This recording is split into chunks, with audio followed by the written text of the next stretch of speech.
No tengo casi dudas en eso, puedo estar equivocado, pero no, yo no tengo dudas. Estoy totalmente convencido de que se jugó, partamos de la base, Perón vino a estar sobre esos dos grupos, a unirlos, o a neutralizarlos si no los podía conducir, porque él quería liquidar el tema de la desunión nacional, no solo por bondad o por virtud, sino también porque tenía el plan, insisto, el plan de Perón era la Argentina cabeza o propulsora de la Unión Latinoamericana.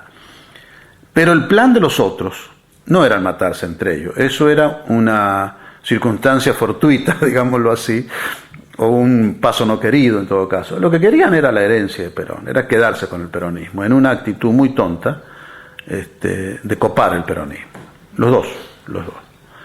Porque eran grupos de ambición de poder ilimitado, los dos. No, en esto no es cierto que sean solo los montoneros. No los quiero defender, pero me parece que esta es la realidad histórica.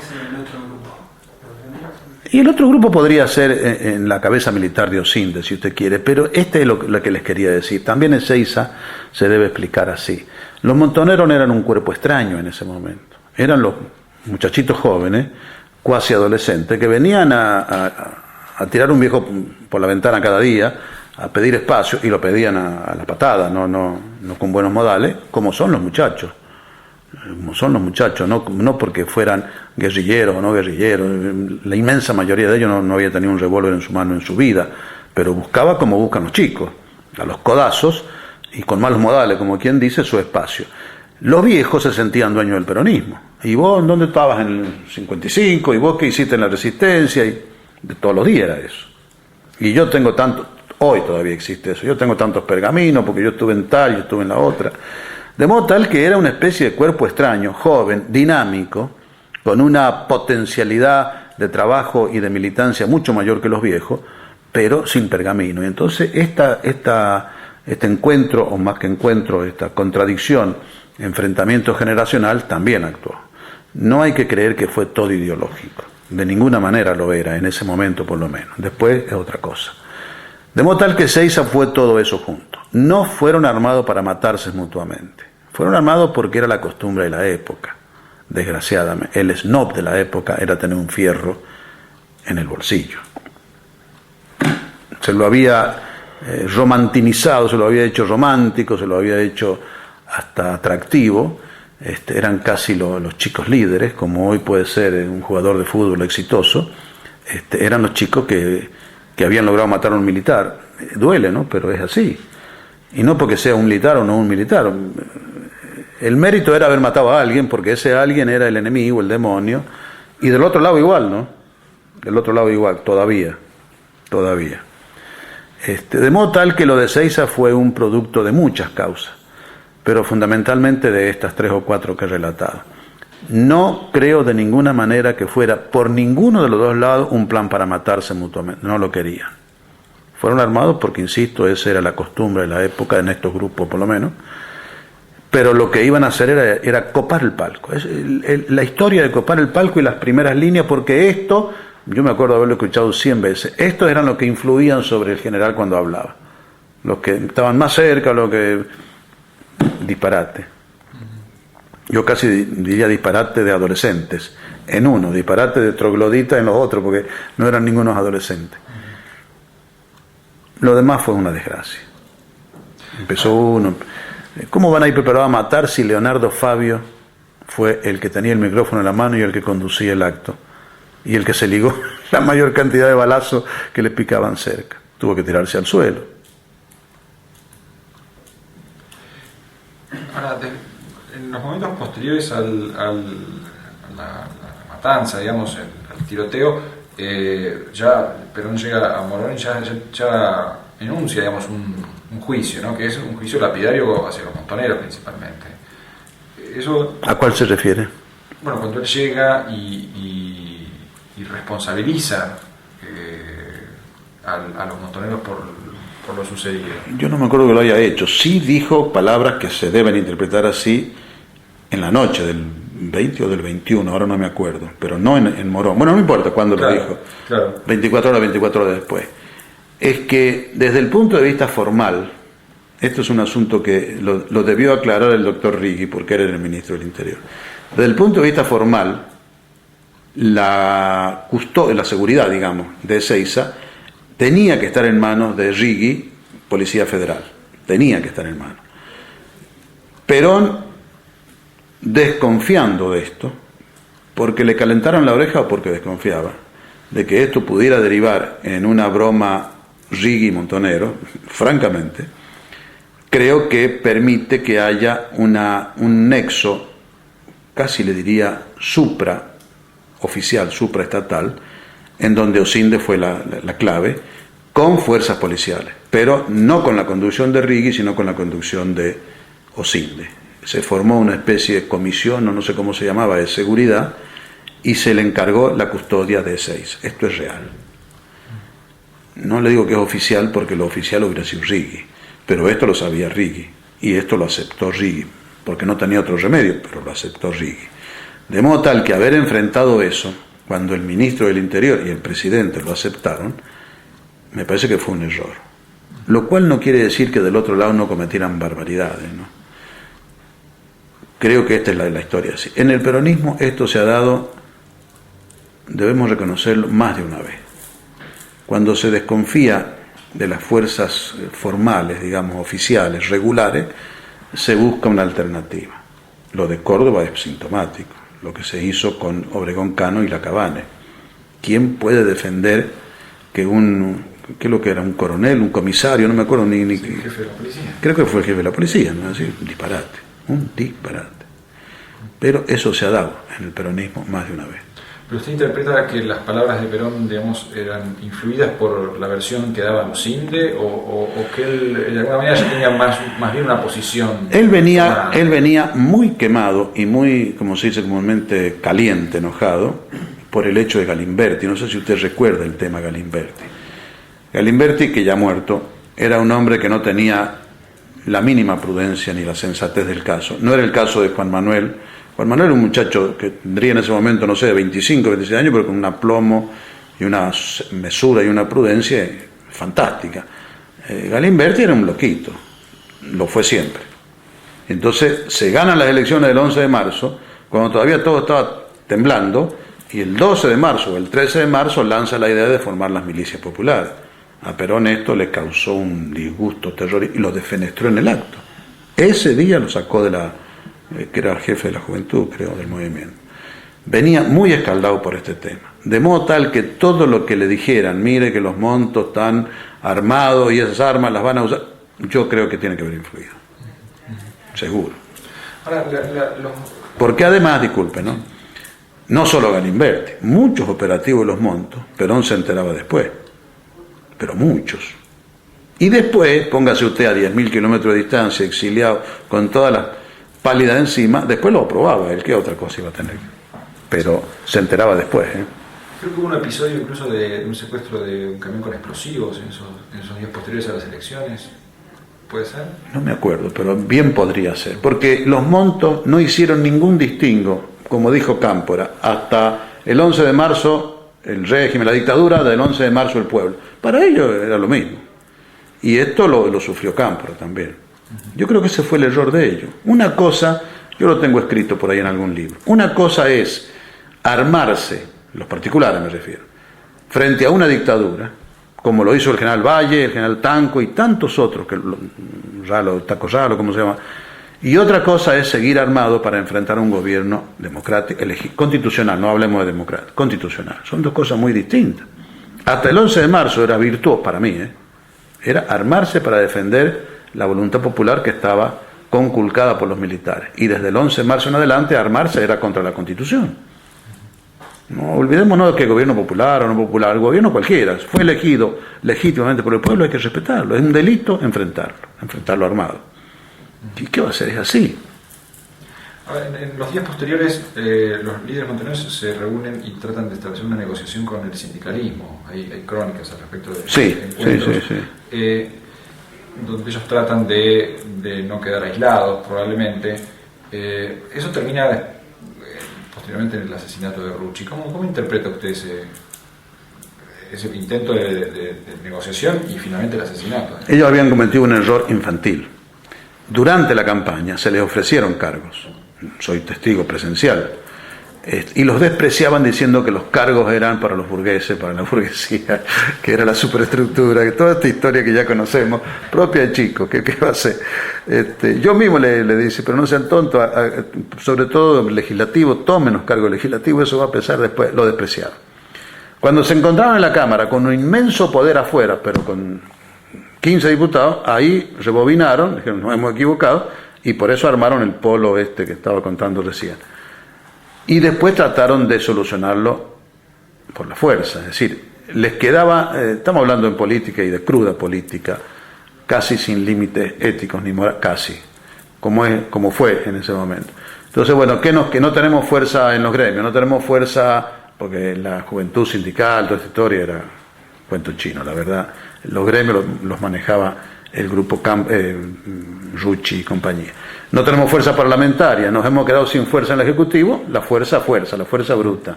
Y entonces comenzaron los aprietes. Pero ¿cuál fue el sentido en ese momento del asesinato de Rucci? ¿Cómo lo interpretó usted? Bueno, no. En ese momento uno lo interpretó como una canallada, una cretinada inmensa. Después yo creo que, yo tengo duda. Me parece que los Monto tenían cierta anarquía interna para determinados operativos. Y me da la impresión que no fue decidida por la conducción como tal, por los 10 o 12 que la constituían. Le digo después de haber leído lo de Bonazo, haber charlado mucho con otro, haber leído lo de Rodolfo Walsh, haber leído algo de de Firmenich, me da la impresión que lo aceptan, porque no tenían más remedio, pero se entera, la conducción entera, cuando ya había sido hecho que un grupo, creyendo hacer las cosas bien o para cambiar la relación de fuerza interna, vaya a saber, lo hicieron y se arrepintieron. Muchos de ellos. El Cancagullo, sería lindo que si alguna vez lo pueden, Juan Carlos Dante Gullo, el Cancagullo debe saber algo. Se me ocurre.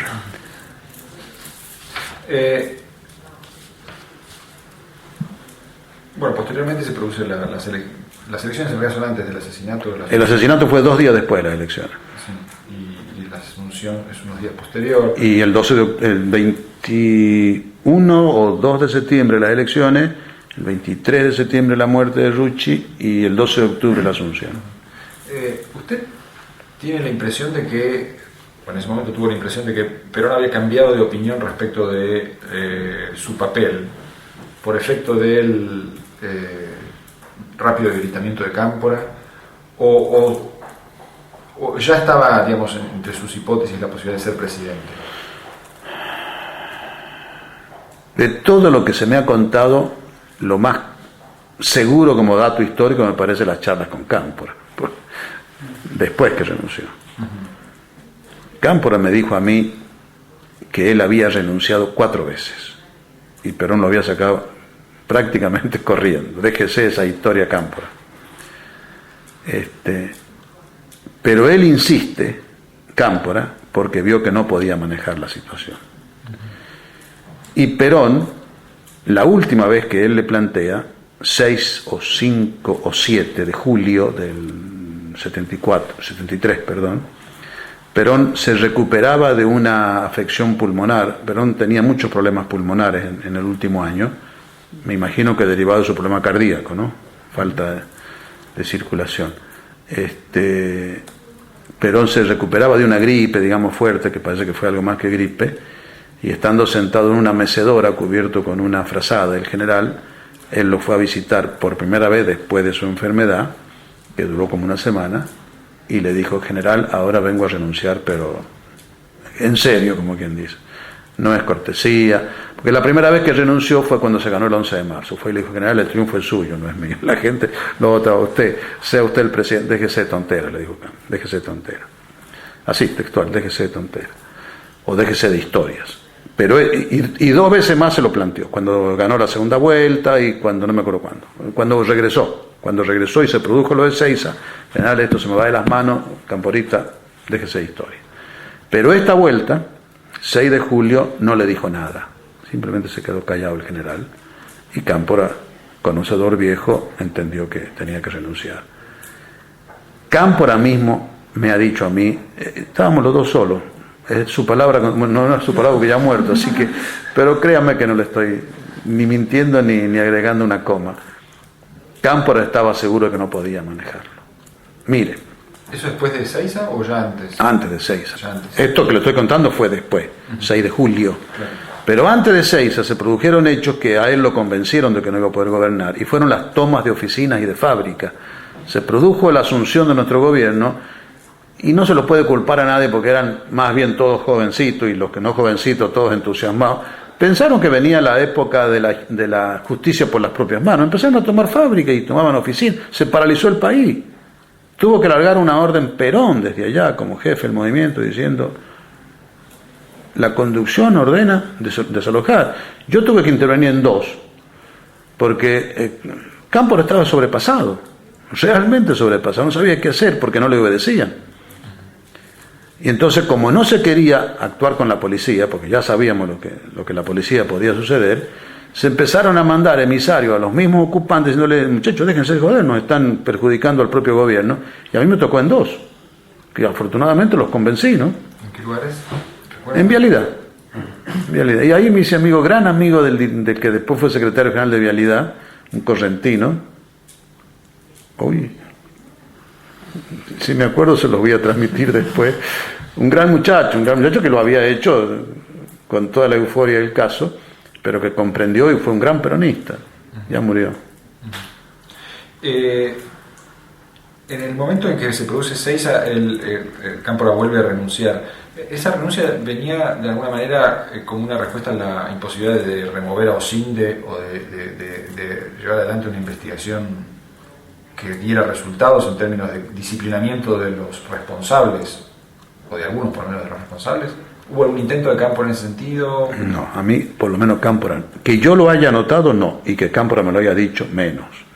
Para mí, las 4 veces que renunció Cámpora, según él me confesó, las 2 primeras por una especie de respeto y sensatez.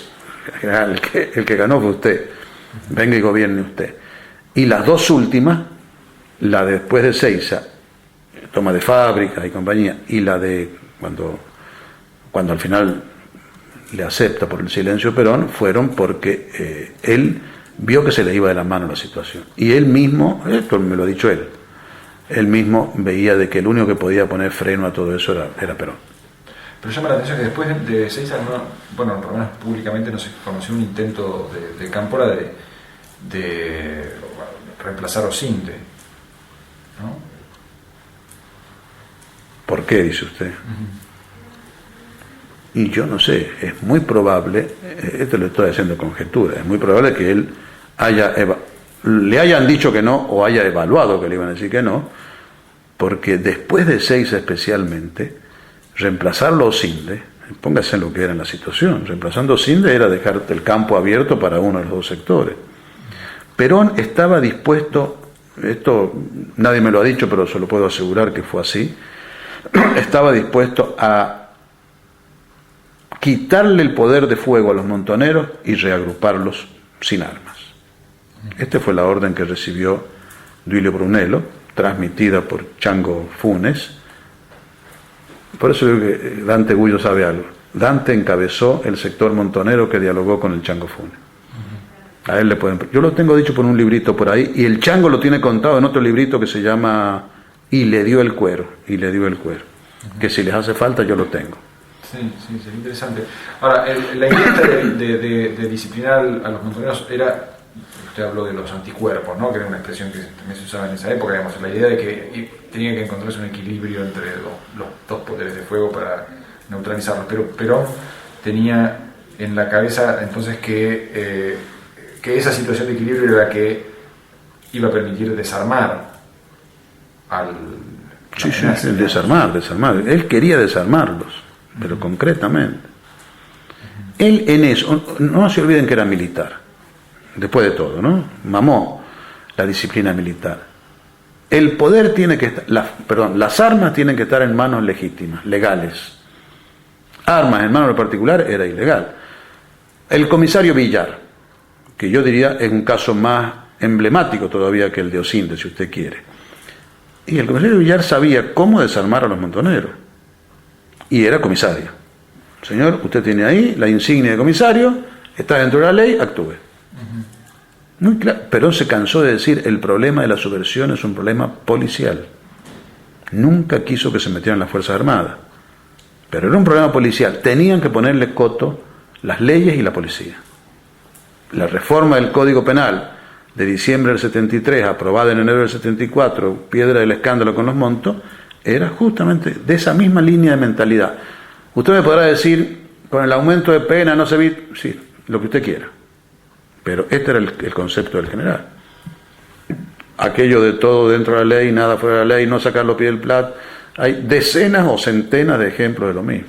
No hay que extrañarse por eso. Ahora, el proceso, digamos, de conformación de lo que después va a ser las 3A, ya tiene, a fines del 73, está bastante avanzado, ¿no? En ese momento había ya una percepción de la formación de estas grupos. Absolutamente no, de ninguna manera. Pero es más, yo lo he dicho varias veces, yo no sé si existieron la AAA. Lo que sí sé es que se usó la sigla para tapar a un grupo de criminales. ¿Quién manejaba esos criminales? ¿Quiénes eran? Yo he estado preso con alguno de los acusados. Bueno, no con López Rega, pero con su hija. En el mismo barco que estuve preso yo estuvo Lastiri. Estuvo Julio Yesi, el del Ministerio de Bienestar Social, la JPRA. Bueno, alguno más tiene que haber habido. Y cuando usted está preso una semana, 2 semanas, un mes, 2 meses, 3 meses, termina por confidenciarse con el que está al lado de él y llorar también.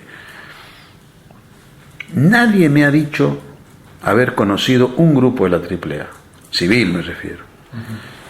Que le dio cobertura a López Rega, creo que sí. Ninguna cobertura política. Les cubrió la espalda. Pero eso para mí ha sido militar.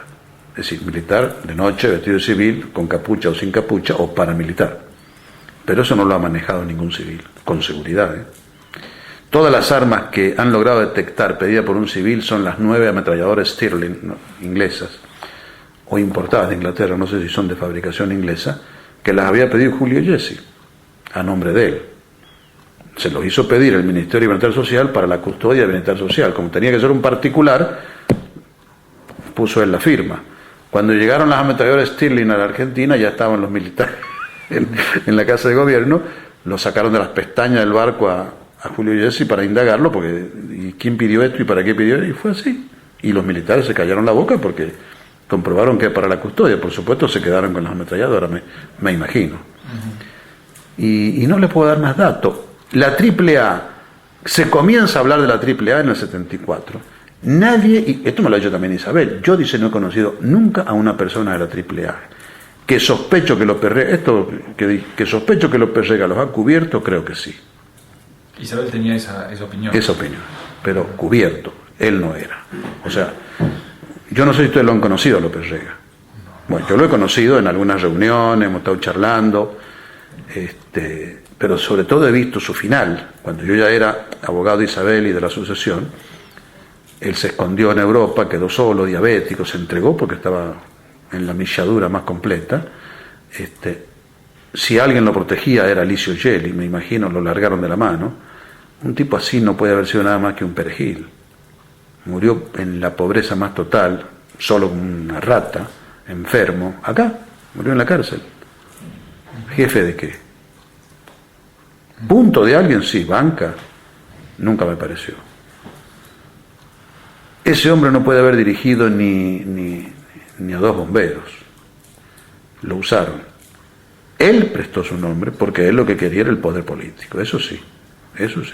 En su locura pensó que él podía quedarse con el poder del peronismo. ¿Y usted se refiere a sectores militares? ¿Podría ser más preciso al respecto? Porque bueno, se ha hablado de Seyneldin como contacto. No. Se ha hablado de muchas cosas. No. Seyneldin, la AAA no puede haber sido otra que un grupo militar muy gorila, muy antiperonista, que mató por antiperonistas. Es decir, no porque los peronistas seamos buenos, hay de todo en todos lados, porque todos somos seres humanos. pero la forma en que actuaron de ninguna manera pueden ser peronistas. Y Zinedine será un peronismo muy particular, pero tiene toda la configuración mental y anímica y afectiva de los peronistas. No. Zinedine, además, yo creo que en aquella época era muy jovencito, ¿no? Capitán. Era capitán. No, me parece, en el ejército se había armado y todavía existe, ¿no? Un grupo de gente muy gorila, muy antiperonista, muy antisubversión, porque le mataban gente. Es decir, al margen de su vocación golpista, no vocación golpista, es una actitud corporativa. Usted hoy lea las cartas, los reclamos de ellos, los que tienen razón y los que no tienen razón, pero subyace en todos ellos el papel de la víctima que fue atacada y que le mataron su papá, su tío. Es decir, póngase en lo humano y tienen razón, ¿no? El hijo dígame uno de ellos, no sé, Larraburu puede ser, o Landaburu, sí, o el general Cáceres, el hijo de ese tipo, ¿tiene o no tiene odio? Y legítimo, es decir, legítimo nunca es el odio, pero digamos, explicable. Bueno, yo creo que en aquel momento se sentían con poder suficiente como para tomarse la venganza del caso. Y no fue casualidad quienes mataban, No fue casualidad. Desde el padre Angelelli hasta Ortega Peña, si usted quiere, lo fueron eligiendo. No, fíjese que no mataban a guerrilleros montoneros, digámoslo así, a los que tenían los fierros en la mano, mataban a los que los habían defendido de alguna manera.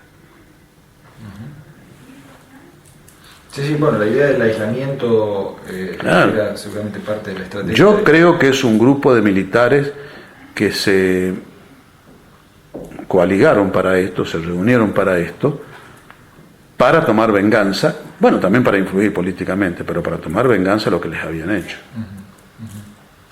¿Y cuál era la posición de Perón? Porque volvemos a la cuestión de los anticuerpos, ¿no? Supongamos que está esta idea del control del poder de fuego, digamos, con otro poder de fuego. Había una discusión en los entornos de Perón, en el entorno del gobierno en ese momento, respecto de si ese era un proceso controlable, digamos, si era posible controlar a estos grupos. No, controlarlo, en fin, más que controlarlos, dominarlos, es decir, sacar las armas, vamos, desarmarlos. Perón insistió muchísimo en esto. Pero yo les he hablado tanto de no sacar los pies del plato, todo lo fue dentro de la ley, porque Perón, yo no me acuerdo qué acto de vandalismo, de terrorismo militar o triple A o lo que sea contra los Montoneros y compañía se produjo en la vida de Perón, durante la vida de Perón, sí, durante su presidencia me refiero. Yo no me acuerdo de ninguno, francamente. Pero él, desde ya, por todo lo que yo le escuché, no en reuniones públicas que uno puede decir es por legalería, no, en la intimidad, la orden era la policía. Es un problema policial, dentro de la ley hay que combatirlo con la policía. Así que Perón, en lo más mínimo, alentara la triple A o lo que fuere, no me parece. Yo le estoy siendo tan franco que lo que ha sido negativo para nosotros se lo estoy contando, porque insisto, tengo por ahí un poco de alma de historiador, y se lo diría en este caso, así como creo que cometió algunos errores, ¿no? Pero obvio, porque era un ser humano, pero en esto no se equivocó.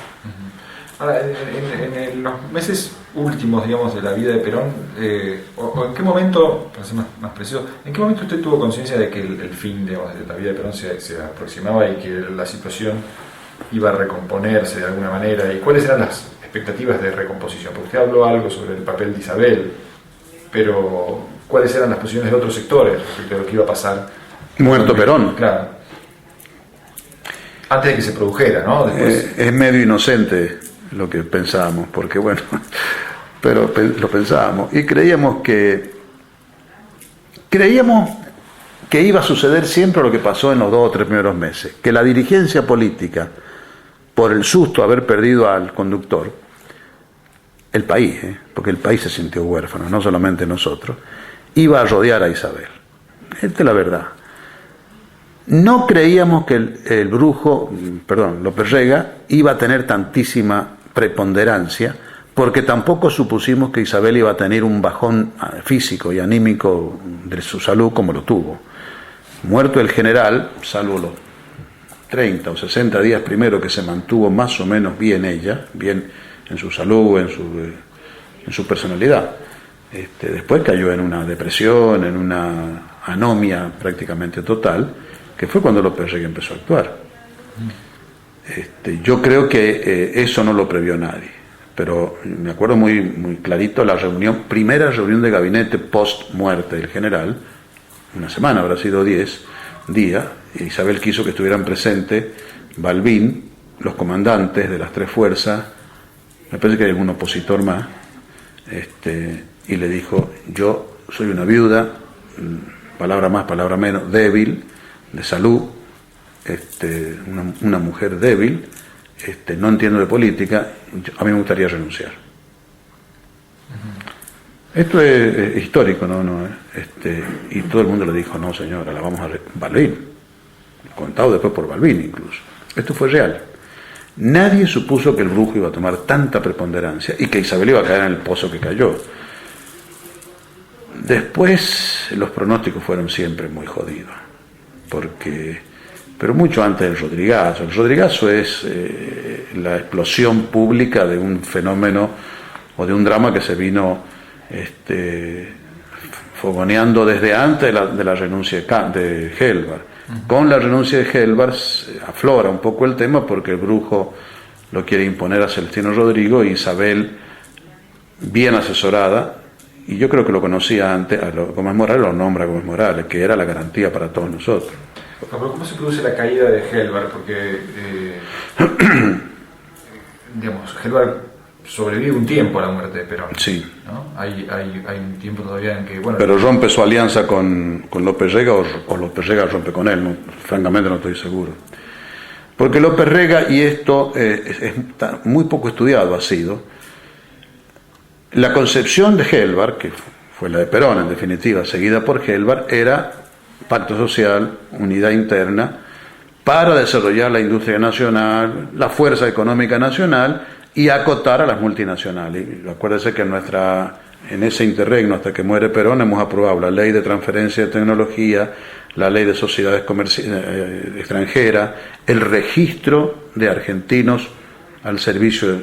Había un registro en donde los abogados, los gerentes, qué sé yo, nos insultaban todos los días, pero tenían que anotarse en el registro que eran de la Shell, de la ESO, de lo que fuere. Es decir, no, Perón nunca los quiso correr al capital extranjero, los quiso acotar. Porque él siempre hablaba de la ecuación, dice ¿en qué nos beneficia que traigan $1 millón y se lo llevan en 2 años y después siguen llevándoselo de por vida? Entonces, o nos dejan beneficios tecnológicos, reinversión en el país, o no nos interesan. Este era el criterio. Y para lo cual, el remedio mejor no eran tanto las leyes que ponían coto al asunto, sino el desarrollo de la industria nacional. Esto fue el pacto con Gelbar. Punto. López Rega, bueno, yo no me animo a decir por qué. Evidentemente relación con grupos norteamericanos tenía.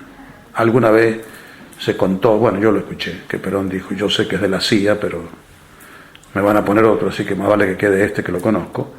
El asunto es que él tenía una concepción distinta. El capital extranjero era vital, las multinacionales había que abrir las puertas, y por eso, no solamente el Rodrigazo, por eso el pacto con las multinacionales, que después se sigue, para que traigan los $500 millones en swaps para fortalecer Reserva Banco Central. Fue toda una política en donde se fue poco a poco abandonando la idea de la industrialización nacional con capital nacional y ahorro nacional, y confiando en las multinacionales.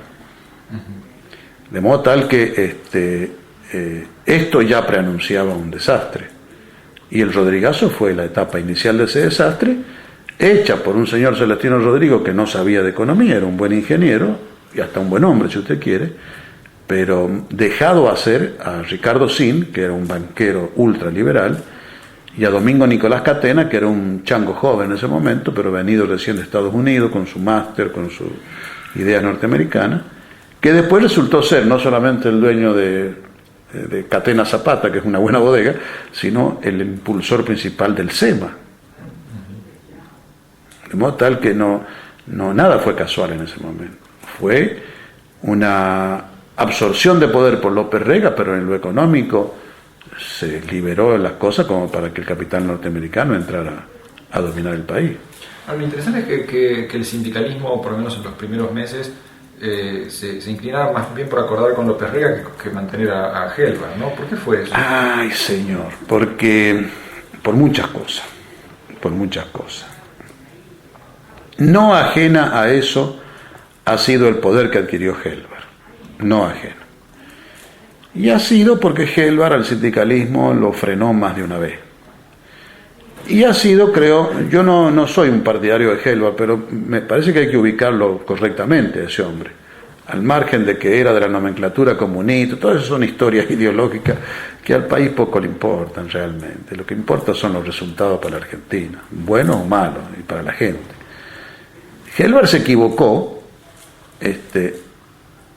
a lo mejor no tuvo otro remedio, cuando se comienza a recostar sobre los montoneros en el momento en que ve que López Rega se le aleja.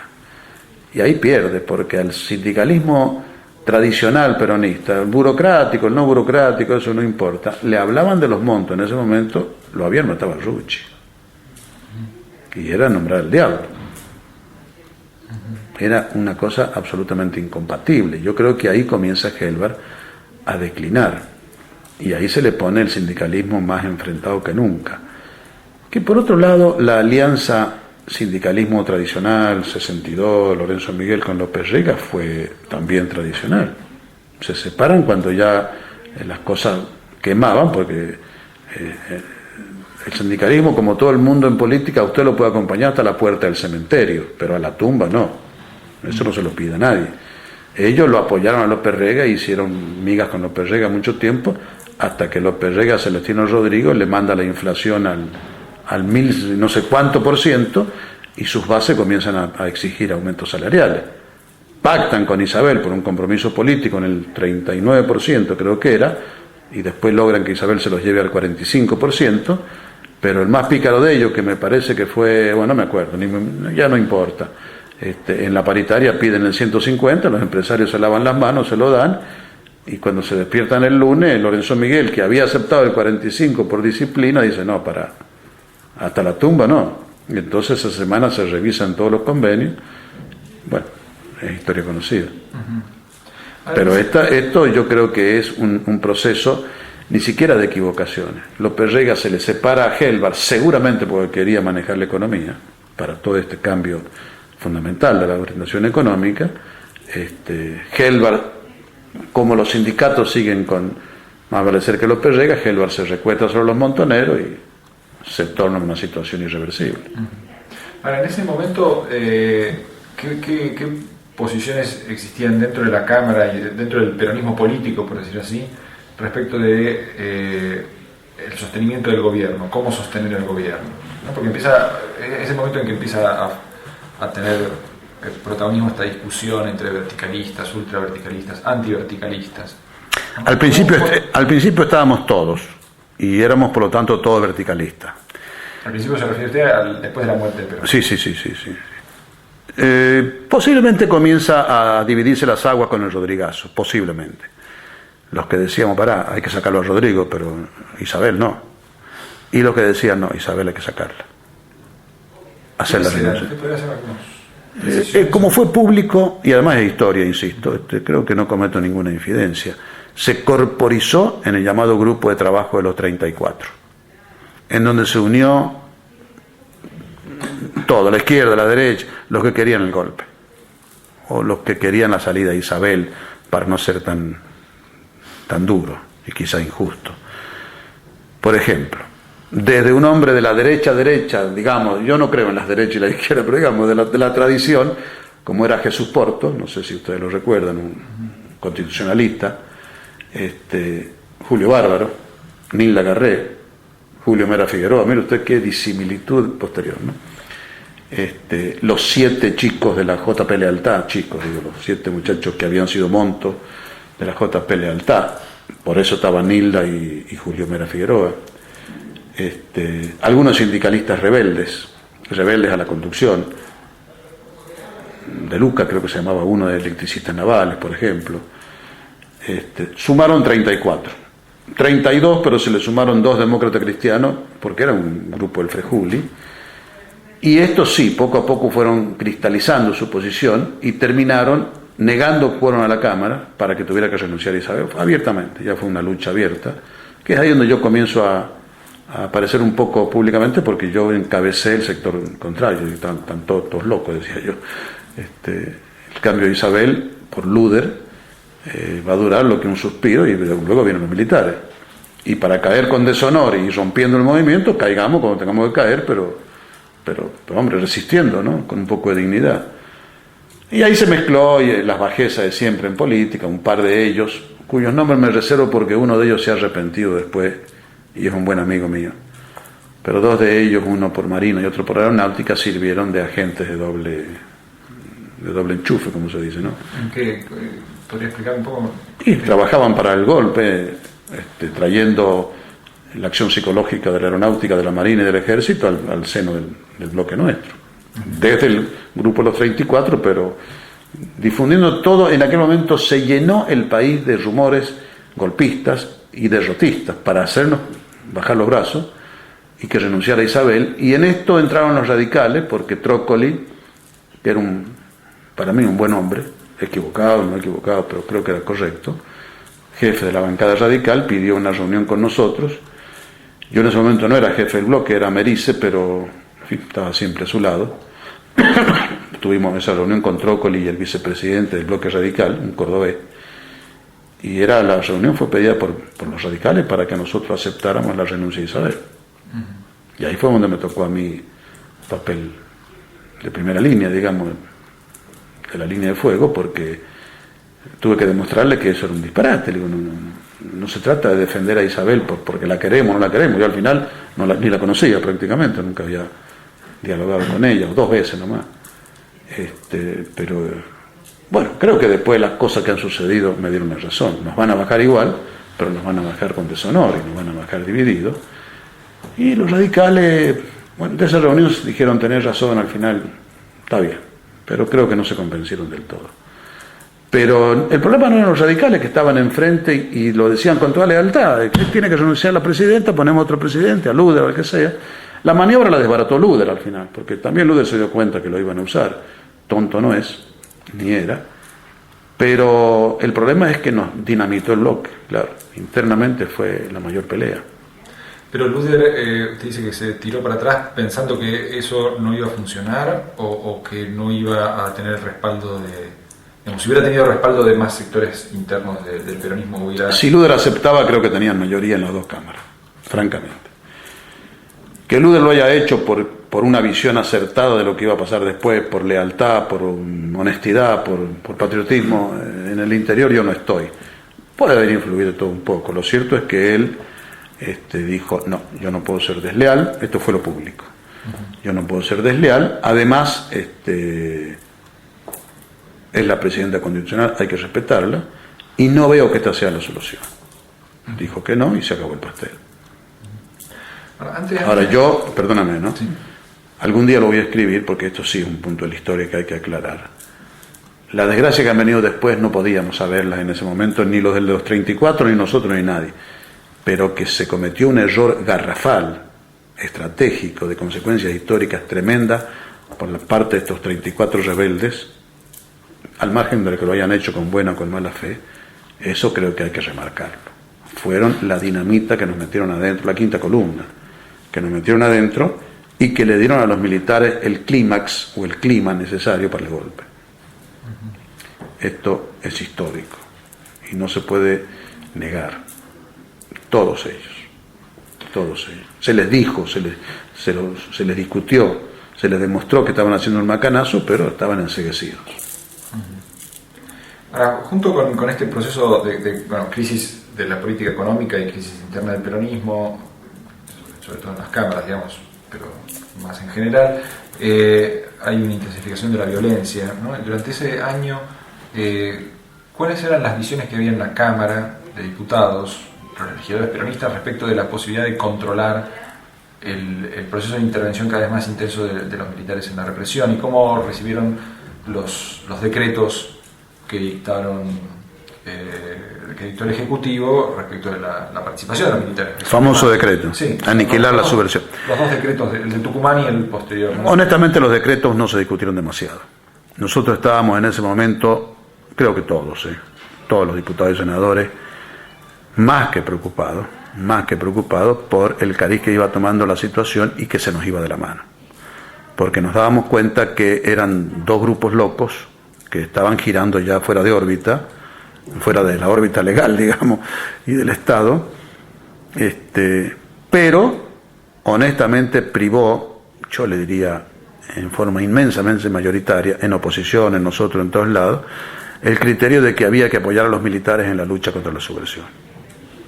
Honestamente. Se les dio un decreto que dice muy clarito, no maten a los guerrilleros, dicen aniquilar la subversión, no a los subversivos. Aniquilar a la subversión, dicen los militares, es aniquilar el poder de fuego del enemigo, no aniquilar a la persona del enemigo. Usted me dirá, son cuestiones semánticas. Yo le diría que no. En todos nosotros, salvo algún loco, algún energúmeno inhumano, nadie quería matar. Por supuesto, si se enfrentaba en el campo de batalla no hay más remedio que matar. Lo que se quería era terminar con el asunto. Estábamos muy preocupados por el derribamiento de un avión militar, ¿se acuerdan ustedes, en Tucumán? Que ahí se descubrió que había guerrilla en Tucumán. Francamente, con todo lo que habíamos vivido, nosotros estábamos decididos a que la subversión fuera vencida. No, entre dos males, además éramos gobierno, y además siempre uno cuando es gobierno piensa que va a dominar la situación, que a los militares después iban a obedecer, porque es lo que por otro lado proclamaban por todos lados. Cuando se lo reemplaza a Numa Laplane por el general Videla, el argumento fue que Numa Laplane estaba politizando las Fuerzas Armadas y las Fuerzas Armadas tenían que ser apolíticas para que pudieran apoyar siempre al gobierno constitucional, y que así como Numa Laplane estaba politizando las Fuerzas Armadas en perjuicio del propio gobierno, Videla era un hombre democrático. Balbín, Macera y Agosti, los tres dijeron eso. Yo estuve en esa reunión. No nos conviene Numa porque es un político que está... Este hombre es un profesional, Videla, democrático, Balbín. ¿Cómo fue ¿Podría explicar un poco más la reunión, la situación? Yo te propongo, estoy llegando tarde a mi otra reunión, pero yo estoy a la disposición de ustedes, muchachos. Yo la semana que viene no estoy, pero el otro martes